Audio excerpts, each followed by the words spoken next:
Miller, Quartararo, the World Championship leader, in third as we made our way into turn one. A great start from Marquez from the second row, and he fiddled his way through to P2 as Miller just went slightly wide into turn one and chased down Pecco Bagnaia.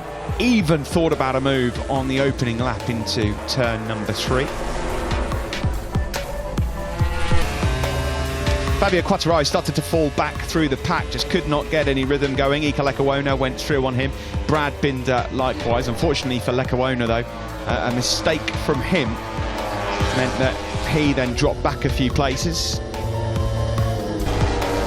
And Bastianini was the last rider to pass Fabio Quartararo. That ultimately then meant that he'd go on to finish in 8th, the Frenchman. Bastianini, by the way, deserves a huge shout out. 6th place, his best finish.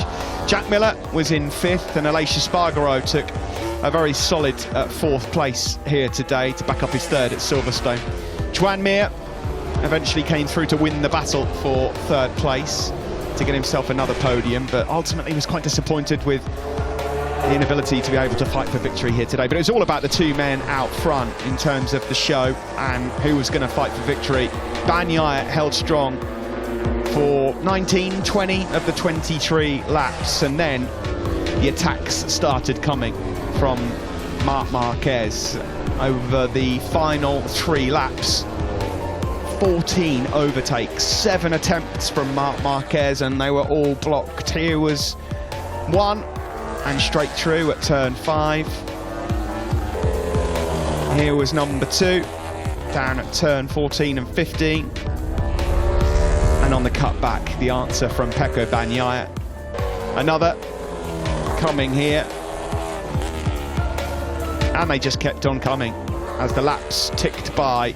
We got closer and closer, and in the end, on the last lap, Marc Marquez decided it was all or nothing into turn 12, and unfortunately, once more, the answer came back with authority from the Ducati rider. Pecco Bagnaia is a MotoGP winner at last here, ahead of Marc Marquez, who's back on the podium for the first time since Sachsenring. Mir in 3rd here today, and the championship gap has been cut slightly with Quartararo finishing in 8th. It is all still to play for with 5 races left. Thanks for joining us here this weekend. Much more to come, of course, over the next 7 days with the race in Misano soon.